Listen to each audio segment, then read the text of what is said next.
Welcome to another edition of The Insiders. I am live, alive, and well in Manhattan, Kansas, where I'm bathing in the glow of my AT&T fiber. We had some Send them a issues strongly last week. worded letter in the hotel in Vegas. I did actually, strongly worded note to the front desk, which they didn't respond to. So that'll be followed up by another strongly worded email this time. That was an adventure. And here's the worst part. I didn't know you guys were still live. So about after, 10 minutes of trying to figure out how to do this and how to get on, my hotspot I was too high for it to connect. I said, screw it. And I think, oh, it's still running. I wonder if my camera's running with this. And so I turned it off, not knowing you guys were going on without me, like a good team. Team. We did. You went down and we said, hey, it was a next man up mentality on the Insiders. And there was just a hole on the screen to represent my knowledge that I contribute to this show every week. I want to apologize in advance for this week's trouble. If I sound like your Aunt Jean who smoked 2 packs a day for 80 years, I'm getting a cold. And if I mute my mic, I'm coughing. But the over-under on me forgetting to unmute my mic is at 2.5. Please place your bets before the show gets fully rolling. Tim Fitzgerald, our football analyst, one of them here at Go Power Cat, Brian Hanley, on the bottom shelf here. Not saying anything in particular there by bottom shelf. Tim Everson, who just wrapped up another edition of the Manhattan Mercury, and he's chugging vodka out of a water bottle. And I'm so proud of him. So proud of him. And Glenn Kinley, who does nothing wrong. Never. Yeah. His hair always looks nice. It's funny when we go outside and try to videotape stuff after a press conference. It's too windy for my hair, but it's not for Glenn's. It just loads of hairspray. Is science real? Just load it up. Guys, Kansas State absolutely rolls against a Baylor team that 2 years ago seemed to have Chris Kleiman's number. Chris Kleiman hadn't beaten them until he stomped on them last year in Waco, and they came back this year and did it again with a bigger margin of victory, but a very weird game because there was a lot of points scored. Brian, as we start, typically, give me your thoughts on that game. A really nice bounce back win for the Wildcats. It was good bounce back win. I thought it would be. I didn't know that they would score as many points, but I just thought, and when I say they, I mean Baylor. I didn't think Baylor would get as many points, but I also think it was more of a, okay, we got this one in the bag. Yeah. There were some backups that were also in the game later. Look, I've been one of those guys. When the score's out of reach and the game is over, coaches will get mad at you for not necessarily giving it 100%. But hey, man, we're brother-in-law. We call it in sometimes. So K-State had this one in the bag. I thought it was a good football game for them to bounce back. And it was good, like I said, emotionally, because we have really mature football players, really mature leaders. They didn't let last week beat us this week. So thought it was just a great overall football game. Yeah, Tim, they came out firing on all cylinders, went down the field, scored again, but then Baylor answered with a score. K-State answered, and then Stufflebean turned this game upside down with a beautiful sack, forced fumble that was picked up and ran in for the Wildcats. It all seemed to change right there, didn't it? Yeah, I mean, everyone got involved.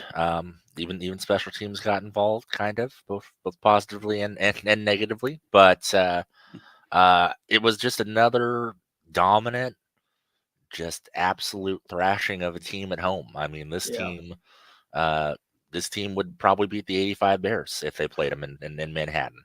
They get so locked in, which is a little worrisome for what's about to come up. But we'll get to that when we get to that. In fairness to the 85 Bears, those guys are all over 60 now. I think they could take it. They probably have for sure. Hey, in Chicago, the Bears still might. Yeah, that's true. Glenn, it was an impressive outing for K-State. They have scored over 40 points every home game this season, and they just took it up another notch. Yeah, they've outscored opponents 272-272, so a 200-point differential in their home games. They're undefeated at home, of course. Good teams beat bad teams. We know Baylor's not very good, but you got to take care of them. And Kansas State has to have about as good of a 3-loss resume as you can have, because all of their wins have been, I would say, dominant. The closer ones of the two are Texas in UCF. If they're close technically as UCF, but if you watch that game, you know that it wasn't close. Right. It looked close. The score made it look closer, but it wasn't close. All of their wins have been dominant, I would say, and all of their losses have been very close. And so they are really, really good at home. They have to go on the road this week, and they've been a different team on the road. They lost to Missouri. All three of their losses have come on the road, and then Texas Tech really was a close game until about the fourth quarter, probably. So we're gonna see if they can get it on the road. But Kansas State at home has been just unbelievably good. You guys have been covering Kansas State for longer than me. I can't recall a time when they were, we saw it last year. We saw Oklahoma State like that. They beat up on them, but it's been every game, which is just that doesn't happen.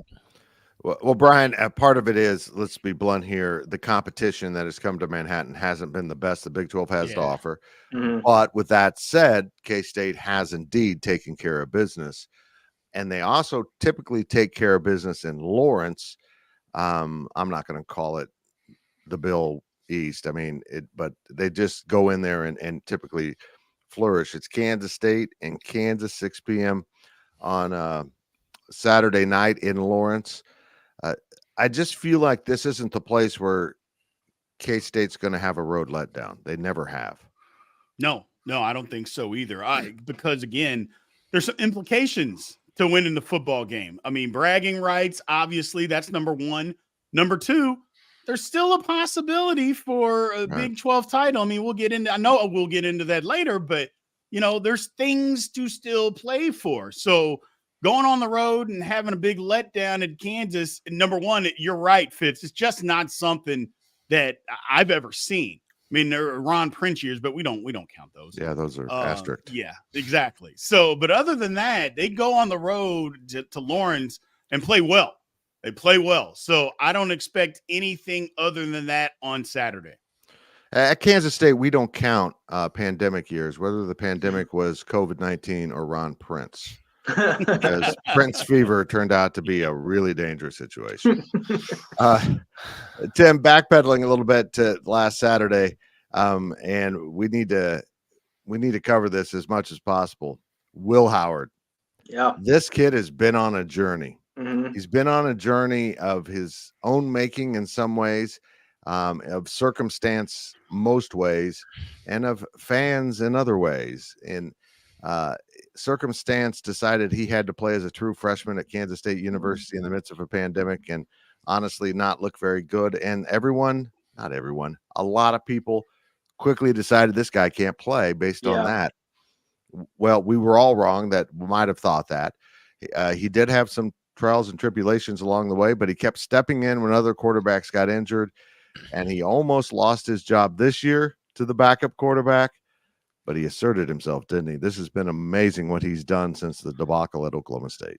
Yeah, it's fascinating. His career has taken so many turns. It'll be super interesting kind of how he's looked at 10, 15 years from now. I feel like fans are probably still too close to things and have too many feelings, too many things going on.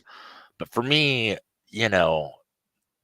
is he the toughest quarterback to ever play? I mean, I know Colin had all of his, gutting it through injury and fighting his way to a Big 12 title, but 4 years of all of what Will has had to go through is incredible. And for him to have the amount of success that he's had in these last 2 years, just kind of shows his character. It shows his resilience, his toughness, all things that Coach Kleiman said after the game. And the crazy thing is he's not done. There are still a couple records up for grabs that he can still get. I wouldn't bet against him to have a 5-touchdown game at some point in the next couple games, because he's been real close a couple times. And I don't know. I just think that he is one of the more interesting stories to walk through Bill Snyder Family Stadium in quite some time. If Kansas State can solidify itself in the new Big 12 as kind of the top dog in the football realm, and that happens for years to come, I hope that when we look back at how that began, Will Howard should be front and center. Obviously, Chris Kleiman and he'll still be here. But when you look about, okay, how did K-State become a leader in football in the Big 12 Conference? It's Will Howard is a massive part of that, and I don't think he gets the credit he deserves, probably.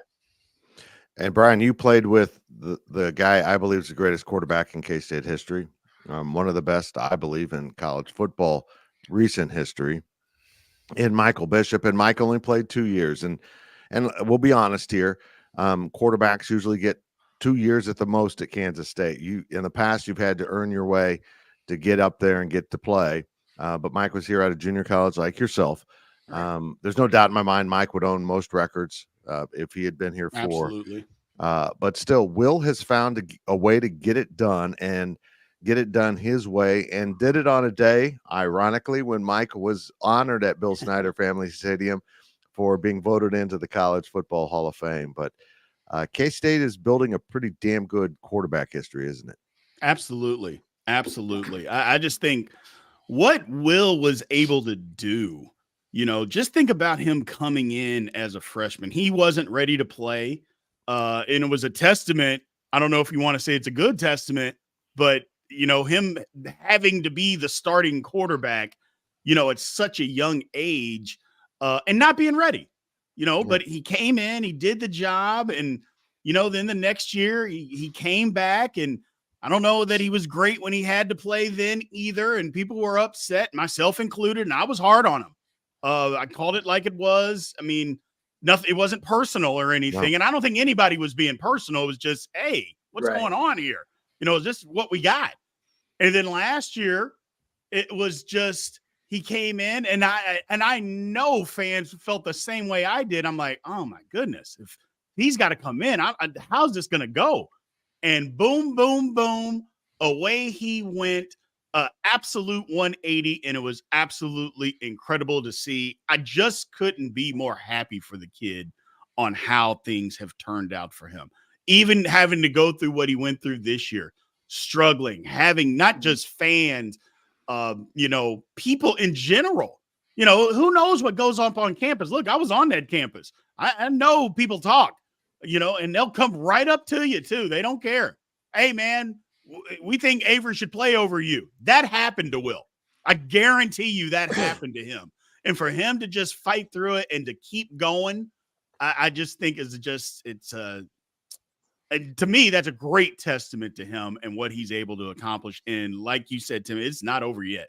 There's still games to be played. I'd like to point out that I got about 73 emails saying we really like the Insiders when you were there. And I'm like, really? Really? Okay. And only 70 of them were from my mom. So, yeah, there's 3 people the out other 3 were from my dad. Yeah. Glenn was much better without you. Thanks for watching the Insiders. We appreciate it. We do this every week at 1:30, unless we try to go primetime, which didn't work as well as we wanted to. We're just not ready for primetime, guys. No. So we'll stick with this 1:30 slot throughout the rest of football season. We'll discuss basketball season later, and we'll figure out what we want to do, but we're going to keep doing something. I know that. While you're here, make sure you're subscribing to the website. Subscribing to the YouTube channel. You need to subscribe to the website too. But in this case, go hit that subscribe right here at YouTube. It is absolutely free.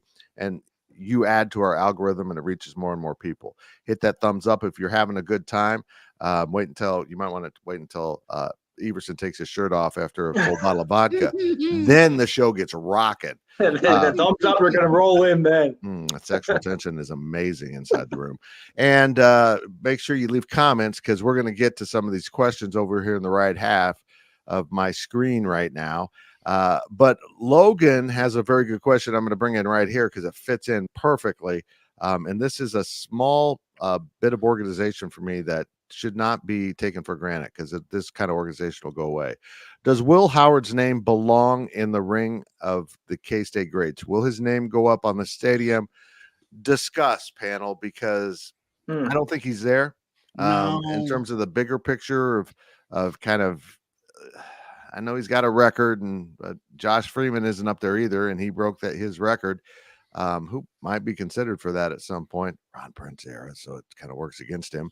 But I think if somehow K-State gets in the Big 12 championship and K-State wins it again with Iron Will making big plays, he's going up You beat there. me to it, Fitz. That's exactly what I was going to say. If they win another Big 12 championship, I don't know the number. If any of K-State quarterbacks, probably none have won 2 Big 12 championships. 0. And I think that changes everything if they can do that. Now, he should be remembered, I think, in a positive way and as a great. But I always, and this is not a knock against Will or anybody else, if you ask me, should X player be in the Ring of Honor, I'm going to say no, like a vast majority of the time. I just think it's so much more special if it is like real. I would rather have guys saying, how did this guy not get in, than have people saying, oh, they're letting this guy. And it's kind of the same way with the basketball, the jerseys retire. I think they need to retire a few more jerseys, but I would rather keep it too sacred than not sacred enough.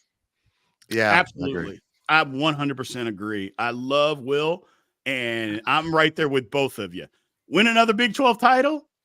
I wouldn't mind if they did it immediately after the season. I really wouldn't care. Put them in there right after the season, because sometimes they wait a little bit too long, and I'm biased when it comes to that because I think it was way too long for my man Darren Howard to get in there. But that's just me. I'm really biased when it comes to him. But at the same time, without that, it's going to be difficult because there's some things. Like, I mean, we're always honest on here. Will struggled. I mean, he struggled. Now, he overcame some of that, and some of it I don't even think it was his fault because, again, playing before you're ready and having to play, that literally wasn't his fault. That's not his fault.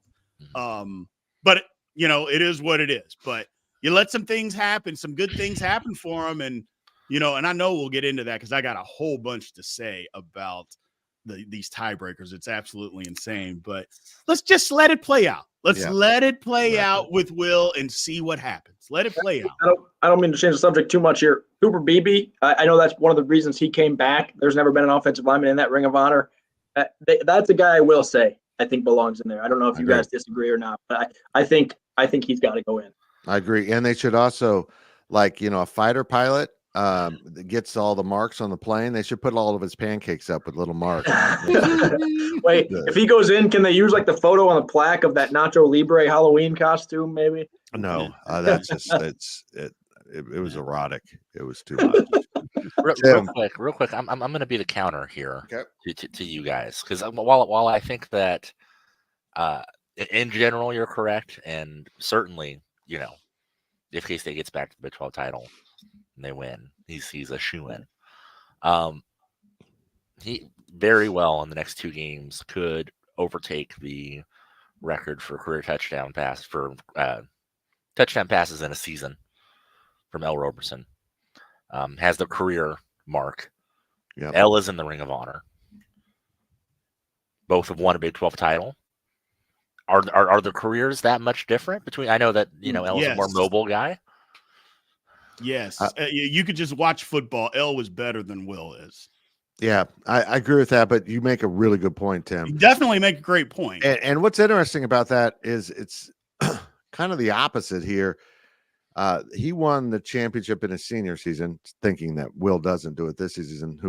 Will won it in his junior season, but that 2002 K-State team, a lot of us regard as maybe the second best in school history, even though they don't have the postseason accomplishments. That group was dominant. And speaking of that group, it's interesting. I think Glenn brought up the scoring thing. I had my buddy Scott Reynolds, who runs the Pewter Report, which is the Tampa Bay Buccaneers version of what we do, pointed out that in 2002 they actually had a higher scoring average than they have right now at home. Wow. Which is impressive because they're well into the 40s this year. And 2012, another Big 12 championship season, also rivals this season in terms of scoring average at home. So there's some similarities going on here with that season. But in so many ways, quarterbacks are tied to their team's accomplishments, whether that's fair or not. And as an overall assessment, for example, there's only one number retired at K-State, and that's number 11 because of Dickey and Grogan. And they're both up there, but we don't put them among the great quarterbacks because the accomplishments weren't there. when we talk great quarterbacks, we always start with Michael Bishop and Colin Klein, as we should, and not Dickey, Lynn Dickey was a great K-State quarterback who beat Nebraska and Oklahoma in the heyday of Nebraska and Oklahoma in the 60s. That it just didn't happen. And he did that and went on to a brilliant NFL career. But we don't talk about him amongst the greats because they weren't playing for titles. Will's playing for titles. L played for titles. Michael played for titles. Colin played for titles. And that just seems to be the ultimate measurement, fair or not, at Kansas State. And Brian, as someone who's been around this program a long time, a long time, and I remember the history very well, waiting on titles to consider greatness is unbelievable because that was unheard of back in the day. But it's going to come down to titles. I really do think that. It always does. And here's the thing about it. Everybody nowadays, the stick or the popular thing to say is that, winning is not a quarterback stat. And I always say, you're out of your mind. I go, how can winning not be a quarterback stat? Because when you're nitpicking between the best quarterbacks of all time, it always comes down to who has more Super Bowls or this or that. So if that's really the case, then yes, winning has to matter. I go, now, the difference is college football versus pro football. Because in college football, look, you can have, especially back even before I played, which was before the dinosaurs, but, you can have a good quarterback and some decent players around you, and you can have a really, really good football team. That's just the way that college football is built. Can't do that in pro football. That's not, guys are way too good. But in college, you can. I go, so I think Fitz, when people say, oh, well, he wasn't winning anything, I think that's where people come into it and say that is because, look, in college football, you don't have to have the best team. If you've got the best quarterback, then you can have a really good team. And if your team isn't really good, well, then how good were you? And I think that's kind of how people actually look at it. And I'm actually in that camp. I'm in that camp because it's just like you can have a good football team and you can be a good quarterback, but if you guys don't win, well, then how good were you? And I go, and you can put in all these other factors and everything else can matter. And I understand all that. It's just like the old saying, hey, you can be the reason that your team is in the game, but that doesn't give you an excuse to lose the game. And I go, the same thing can be said for a quarterback is that, yes, all these other factors can be going against you. But you know what? The great ones say, just give me the ball and give me an opportunity to go win. And that is the difference in college football. That's what we're talking about. But that would be the difference for me. Maybe K-State's offensive line is so good that it will actually hurt Will Howard's case. They're going to say, well, anybody would have looked good with Cooper Beebe blocking for him. Maybe people will say that. I'm obviously kidding, but no, they do help, right? I mean, there are other factors, Brian, like you said. Yes, it's just quarterback play. But yeah, if you're good enough, you can overcome those factors. Will Howard, absolutely. Tim, Will Howard, 12 TD passes and one fluky interception in the 4 games since that debacle at Oklahoma State. That's how a leader leads. That's how a quarterback delivers for his team. Through, pretty rough adversity. I mean, losing your job for a week, having all of the, outside stuff that goes with the Avery Will debate and having to fight through all of that. To deal with all that, to come out the other side and to play like the best quarterback in the Big 12 over the last 4 or 5 weeks, that's been great. Now, it maybe a little that Quinn Ewers has been hurt. We don't know what the deal is with Jalen Daniels. It's been the pool is diluted, but still, he's still been the best consistently through the past 4 weeks. It's been really good. I agree. Let's before we move into the break and other topics, including those tiebreakers, including the KU game, a little taste of basketball coming up after the break.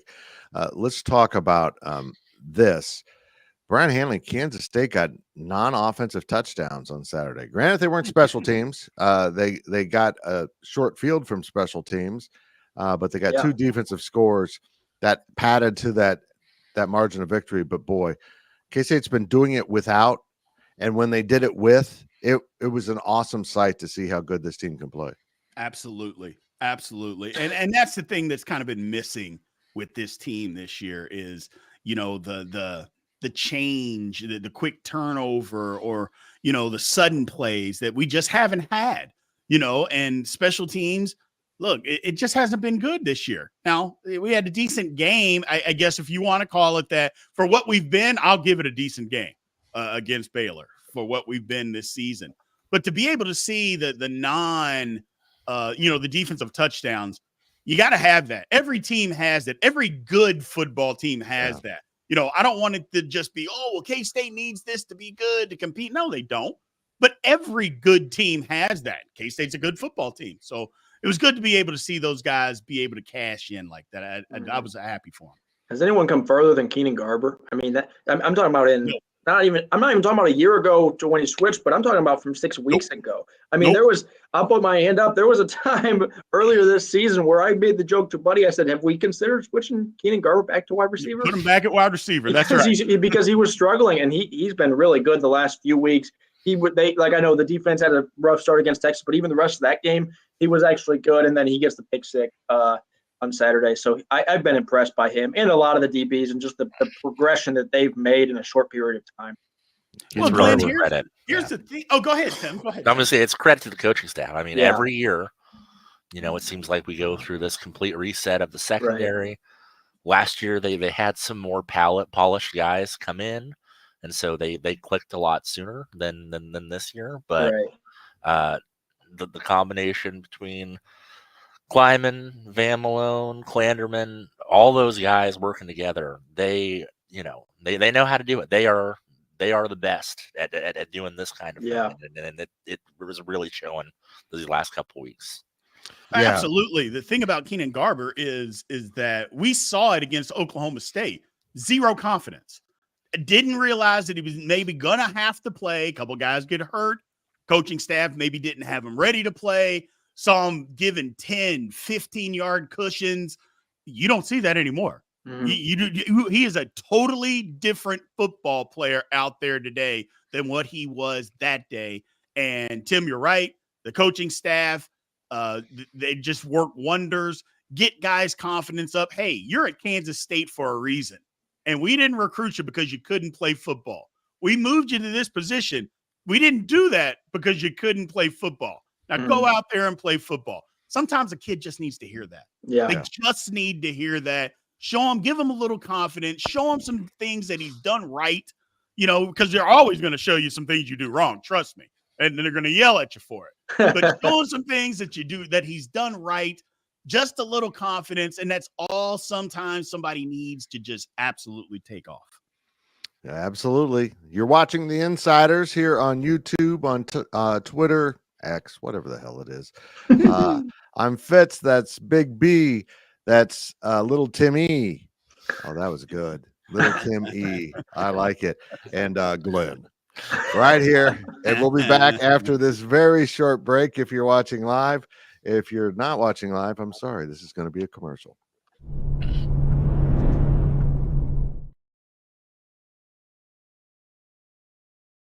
Welcome back to The Insiders. I am Go Powercat publisher Tim Fitzgerald with our football analyst at Go Powercat, Brian Hanley, offensive lineman on the 97-98 K-State teams, Tim Everson, who is a campus legend at Kansas State University. I'm just going to leave it at that.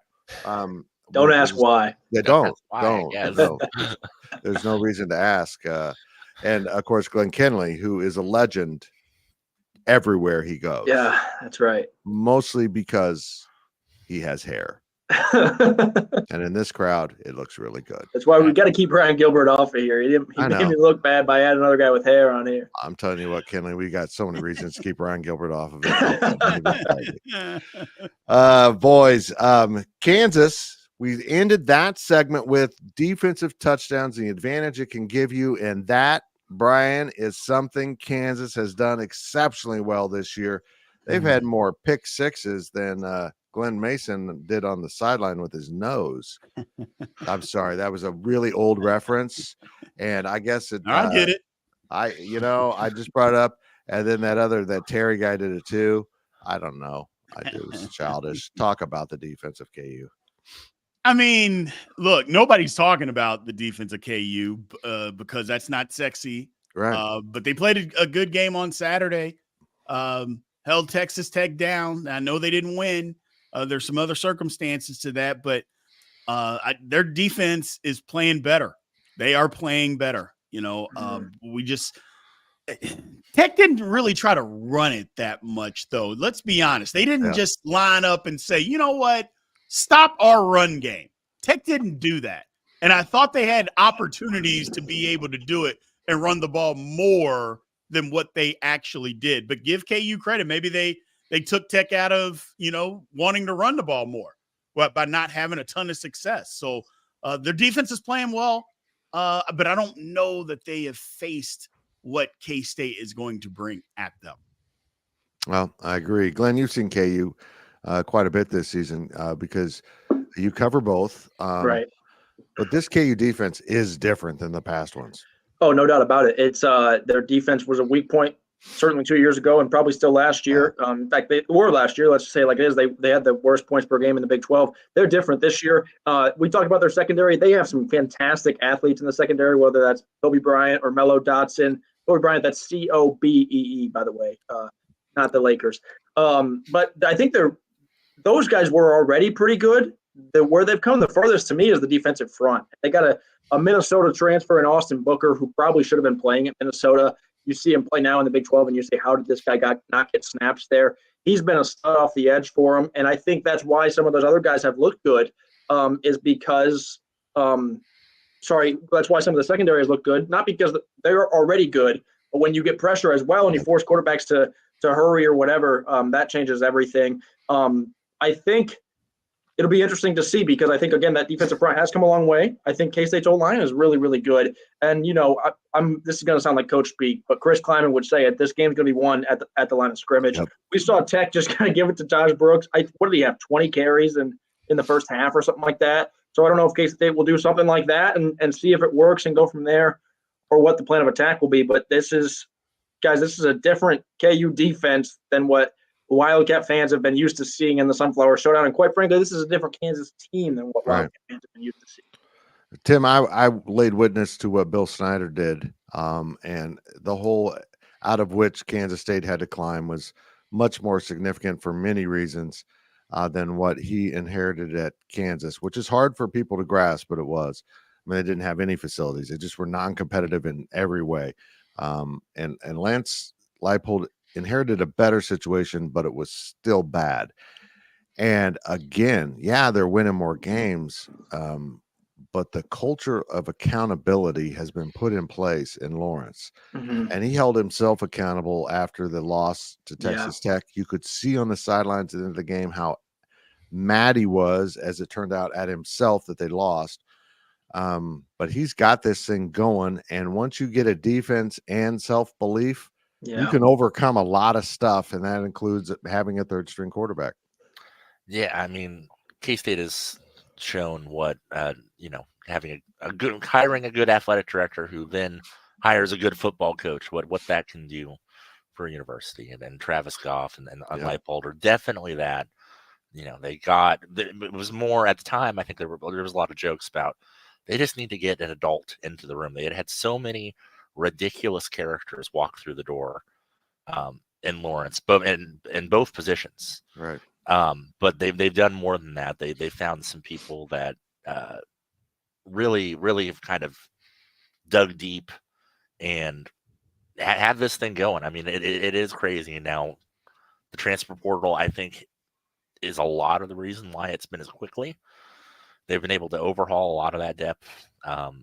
But it's impressive, and it's any K-State fan, despite their feelings, you have to admit that it truly is impressive what they've done, how quickly they've done it, and it's a legitimate product. I mean, who knows where they would be right now if they were able to stay healthy throughout the year. Who knows if they would have, they probably still would have lost to Texas. They got just absolutely pulverized by Texas. But who knows if they would have lost their other 2 games if they would have had a healthy Jalen Daniels, or if Jason Bean didn't get hurt last week. They very well could be sitting in the driver's seat for this Big 12 conference. It's crazy. It's a crazy thing. You walked me right into the next topic. The quarterback situation at Kansas, honestly, is very disappointing. Not only because, if you're going to have your rival, if you're a K-State or looking at this game, you want to play against the best. You don't want them to have a built-in excuse. But I genuinely also feel for the Kansas fans that thought this was the year. They got Jalen Daniels, who's great, and he is. And now that injury has kept him out. And Jason Bean starts playing at a level that I'm not going to say is comparable, but he was playing pretty damn good. Yeah, and the team had bought into Jason Daniels, which I don't think they'd ever done when he had to play quarterback in the past. They bought into him being their leader. And then last week he has just a really awkward tackle. Knee gets folded under him, gets hit in the head. It was a double whammy. And now we're down to a third stringer in Ballard, who played his butt off, but he's still incomplete. And it's almost disappointing for both sets of fans that this game isn't getting what it deserves. Brian? Yeah, I mean, I think it is. Just for the simple fact, I won't even go to the Jalen Daniels part of it, because a lot of people talk about him. The guy's missed more games than he's played. Yeah. Jason Bean, you're 100% correct about him. I think not only did Kansas fans buy into him, I think the team rallied around him. Yeah. And they were a good football team under him. People wanted to see him play. He played hard. He played well. That's the key thing. He played well. He's a different animal because he's super, super fast, just really fast. But what they have going now, first of all, I think the guy's going to play better because he's going to have a week of practice with the ones. And so he's going to play better against K-State. There is no question, no doubt in my mind that is going to happen. You can't help but to get better. Having said that, I'm a K-State guy. I don't feel bad. Because nobody would feel bad for us. You know what I mean? Nobody would feel bad for K-State. If K-State was down to our third string quarterback, nobody would feel bad for us. So I don't feel bad for them either. I'm sorry. I'm just being honest. And I'll say real quick, a couple things. I was at Lance Leipold's press conference 2-3 hours ago now. He used the words very optimistic when describing Jason Bean's status. So he could still go. If not, it'll be Cole Ballard. He's a true freshman walk-on. That changes things drastically. But he said he didn't practice yesterday. He said optimistic. So Jason Bean might play this weekend. I want to just say this. I think we got to give Jason Bean his flowers. I personally don't know if he gets them enough in Lawrence. I think it's always been, he'll get us by until Jalen's back. He has done more for that program. Jason Bean, we were talking about Will Howard. There's a lot of similarities there in the sense that, guys, Jason Bean returned for this year after Jalen Daniels went for that 550-yard game in the Liberty Bowl. Jason Bean knew he wasn't a starter, and he could have gone and used his last year of eligibility somewhere else, but he decided to come back to Kansas, and quite frankly, at the time, it didn't make much sense. You're almost like, what? Why? He could start somewhere. Why wouldn't he do that? It's a testament to the culture that Lance Leipold is building and the loyalty that Jason Bean has to that program and that staff, and that loyalty is paying off for him now as he gets big opportunities. I think, Fitz, you mentioned it.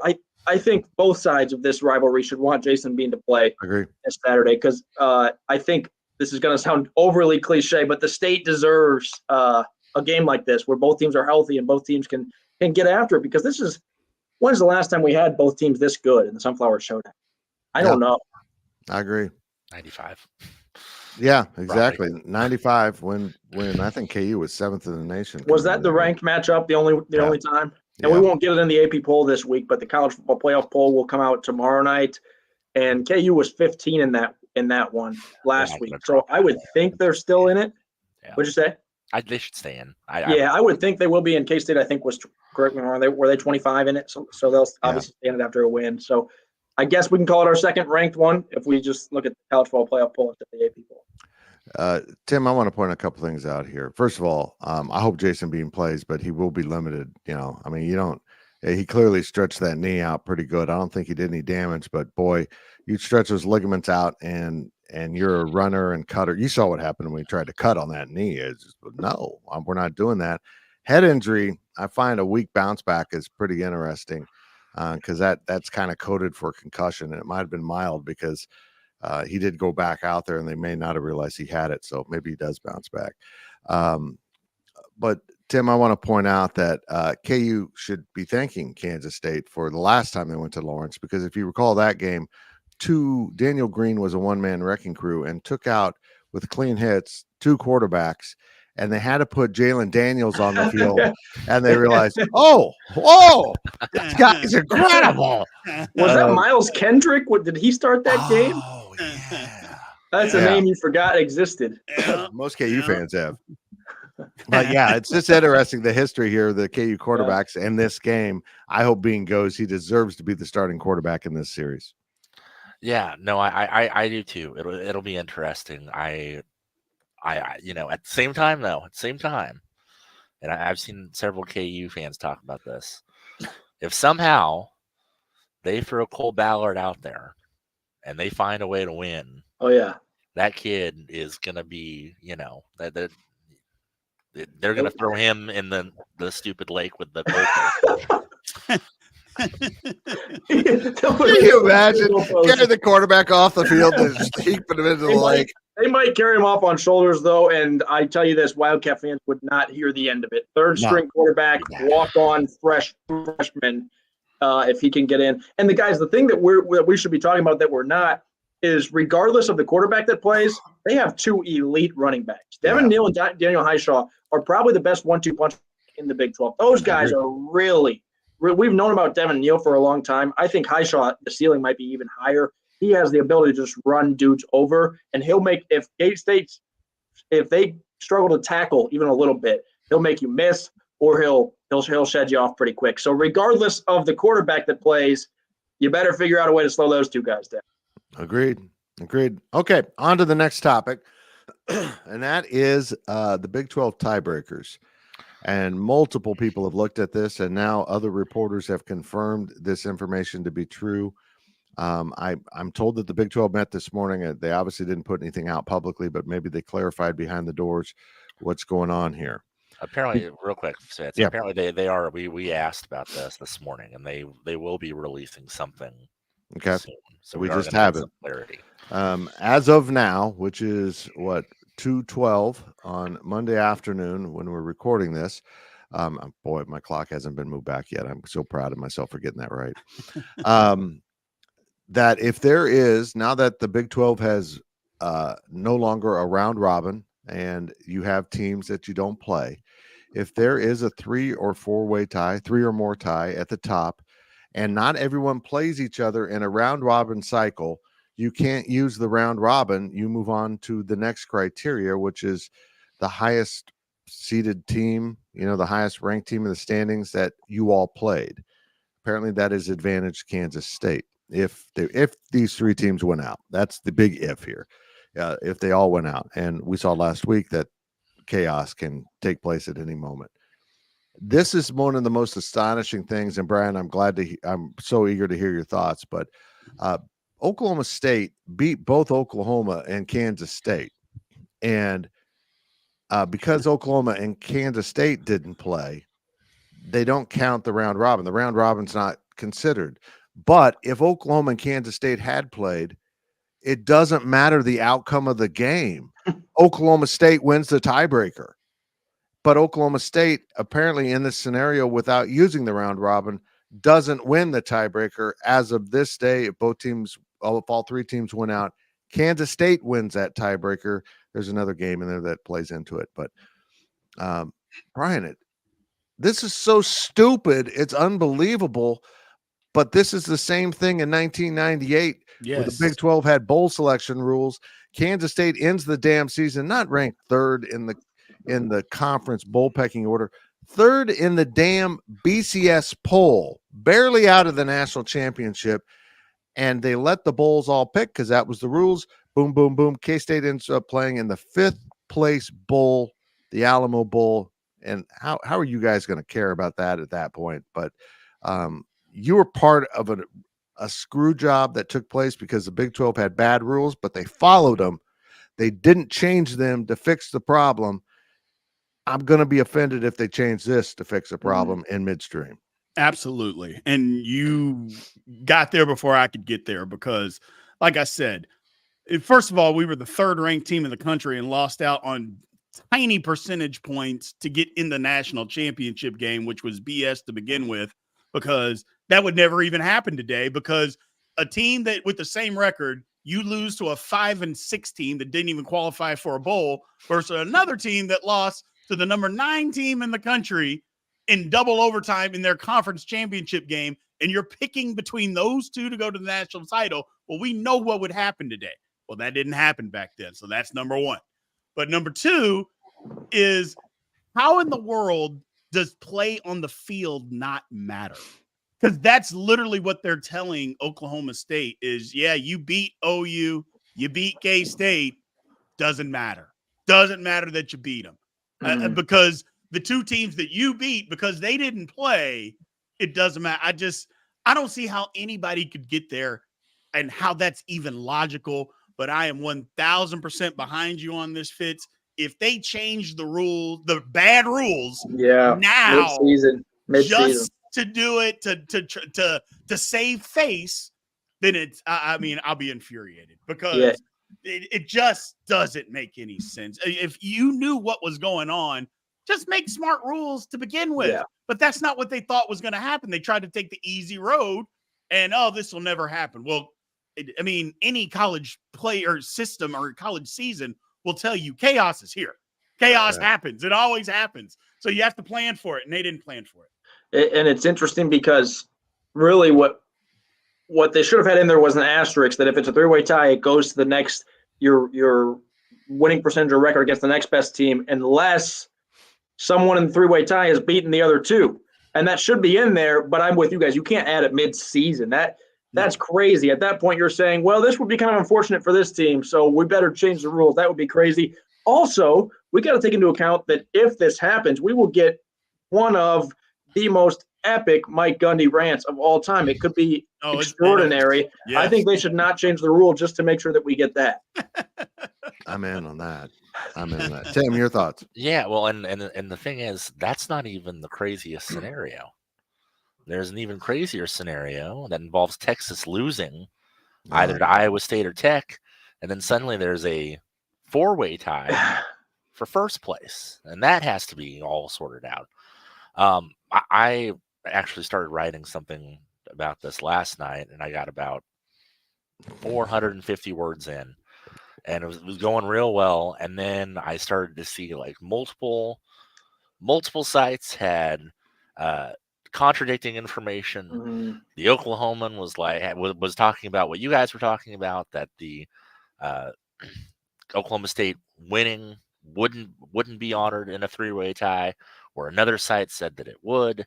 And so the way that the rules are written, I'm very glad. I hope that clarification comes out sometime today, because they are written almost like a riddle. And if you like get down to and then it gets ridiculous at the bottom, and then it gets ridiculous when you bring in the third party ranking system that no one uses for anything, and then finally a coin toss. But I doubt we get there. But just going from like picking the highest ranked team in the list, and then if it's a four-way tie, if you get rid of one of those teams, or if one of them separates itself as the first place team, do you start that again? Do you do the cumulative of the if the three teams have played two common opponents that have the same record? Do you do the cumulative win-loss total between the two? It's just it made my brain hurt last night. I know. It's confusing. I learned something from this whole situation. I'm not as smart as AI. I know it's shocking, but you need AI to sort out exactly what they meant from these damn rules. But what we learned this last weekend, and we all know, in the Big 12, chaos is the norm. Oh, yeah. And Oklahoma State goes off to UCF. I bet my mortgage. I haven't told my wife yet. On about Oklahoma State. on Oklahoma State. So do It's the I. That best makes two of running us back sick. in the conference against the worst running defense. So naturally the Citronauts was what they played as, which is their old mascot, and God go back to it because that's badass. They win 45-3. Yeah. I think it was double overtime. I'm not sure. I don't have that in front of me, but 45-3. They really had a good overtime. So Oklahoma State goes to Houston this weekend. I would like to say they win that game, but I can't say that safely now. Yeah. And then they wrap up their season with BYU coming in, and BYU is such a factor here because they play host to Oklahoma this weekend out in Provo. If they could play quality football for one weekend, the rest of the Big 12 would appreciate it because they too look stinky last week. And then TCU goes to Norman to end the season on the Friday after Thanksgiving. K-State's got to take care of business. They've got to play a really good KU team, and Lawrence, quarterback be damned. This is a team that can beat you with that defense, and their special teams has been impactful too. And then they've got Iowa State coming into Manhattan to close the season. I don't think Iowa State's that good, but they keep winning some games. You don't think that was an emphatic win in Provo. But Brian, are we all just sweating the details here when let's play the damn games and then figure it out? Just win, baby. I think we are a little bit, just for the simple fact that we all love the chaos that will come. We just got to let it come. And then things will play out, because usually the chaos and the things that we are worried about, it never happens. Mm-hmm. We don't ever have to worry because the play on the field, it will get decided. Right. So let's just get to the football game. Let's just get the games here and then see what happens, because 2 or 3 teams that we don't think are going to lose are going to lose this weekend. That is going to happen. One of them is not going to be K-State, though, dagnabbit. It's not going to be K-State. But it is going to happen. And, it's just the nature of college football. It's why we love it. It's literally why we love it, because it's so unpredictable. And I wanted to add, Brian, and not to dig back into the weeds here, but the worst case scenario for K-State is if they tie for that second spot with only Oklahoma or Oklahoma State. It's a weird thing where if K-State ties with Oklahoma, Oklahoma has a tiebreaker. K-State ties with Oklahoma State has a tiebreaker. But if they tie with both of them, K-State gets in. It's super weird. Say Oklahoma this weekend, State and Oklahoma State both went out. The Cowboys are in, and Oklahoma would have the solo tiebreaker because they beat Texas. So K-State needs either. Yeah, I don't know what they need, man. If they need both of them to lose, they need to win. K-State just needs to win out. That's exactly it. That's again, control what you can control. That's just a good motto for life. If you're curious, Texas does have a challenge this week. In mid to late November, they're going to Ames, Iowa to play a night game. Tim Everson, that's not fun. I mean, particularly for a team from Texas. This is going to be interesting. They have played it close the last 2 weeks. TCU almost came back and beat them after K-State almost came back to beat them. Now they got to go to Iowa State, and then they're going to play host to a Texas Tech team that just got some confidence and loves playing well against Texas. I think Texas has the hardest road in the final 2 weeks of any of these 4 teams we're talking about. Yeah, going to Ames and at night in late November, that can get real not fun. Real fast. I mean, especially when they're good. And especially when your star running back is he's done for the year. Which they got guys. They got guys behind him. They grow running backs like that down there. But it's gonna be tough. Ewers looked better in the first half against TCU. I don't know. He still was kind of mediocre. Still doesn't seem like he's 100% healthy. I would be scared. I would be terrified. That bridge, the light emanating off of the bridge would be terrifying. The bridge is a game changer. There's no doubt. I thought you were using a weird analogy there for a second. Then I realized you were just literally talking about the bridge. I mean, think about it. A bridge just defies the rules of gravity. I mean, you can walk above the road. And that sums up Iowa State football. They just defy the rules. Hey, I want to apologize to everyone that's watching and adding comments over here. We're not going to get to your questions. This has been a great show. We've got a lot of great topics, but I do have one thing I need to ask before we wrap this up. K-State basketball is 1-1. They play tonight at Bramlage Coliseum, South Dakota State. Guys, I fear this will be a game K-State loses. This is a good South Dakota State team. And fellas, K-State is nowhere near a finished product right now. They still got pieces the pieces they are playing need to be put together. They need to buy in more. They need to play defense better. They need to just kind of be more fluid on offense. But they're still awaiting Naquan Tomlin. We might see resolution to that this week. I don't know. I'm hearing rumblings. We'll find out. And, of course, they've got Quez Glover also sidelined. So they're missing key ingredients. Tim, are you worried about this game against the Jackrabbits, which is a kick-ass? Yeah, it's just, it is. The Jackrabbits. It is one of the rabbits. mascots. Jackrabbits. Yeah, no, it is a sneaky tough game for a team that is still trying to kind of define everyone's role, trying to get things kind of up and rolling. It's they handled Bellarmine fine. Yeah. Like it was they shot a lot better, but defense is still not great. They're going to be tested. I mean, this is good. This is it. Honestly, it's a good game to kind of see exactly where things are at, because they're not going to have the crazy high level talent that USC had. But this is still they're a veteran team. They can score. They can play defense. I mean, it will be a good test for them going into this tournament in the Bahamas that they have later in the week. It is the Bahamas, right? Yes. Okay.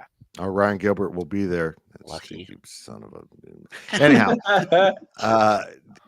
Brian, your thoughts on this K-State basketball team and where they're at right now? I'm just kind of in the camp of, look, we saw what Jerome Tang did from start to, the end of December last year.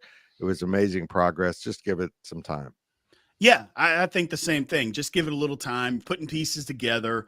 The one thing about college basketball that differs from college football, you don't have to be a finished product. A loss here, there early isn't going to kill you. It usually makes you better. The one thing that K-State fans should keep in mind, I know a lot of people don't know, Bellarmine they're not a great basketball team, but it's a good basketball program. They're up and coming.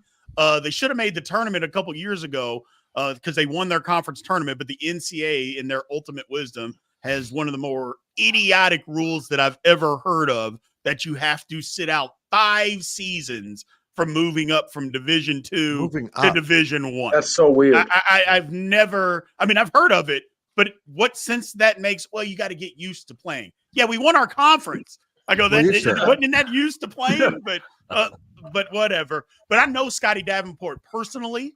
I played against him when I was in high school because Bellarmine's in Louisville, which is where I'm from. So good team. That's a good win. I'm not saying they're world beaters, but they're well coached.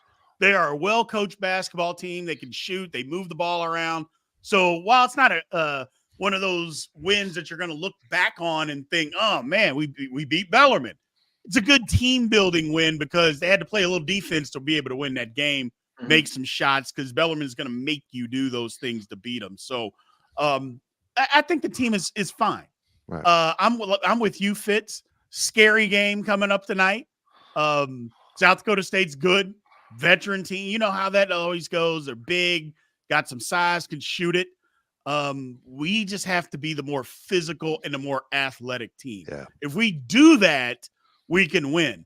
I wouldn't, if I'm K-State fans, don't expect us to go win by 20 points. If we win, 5 points.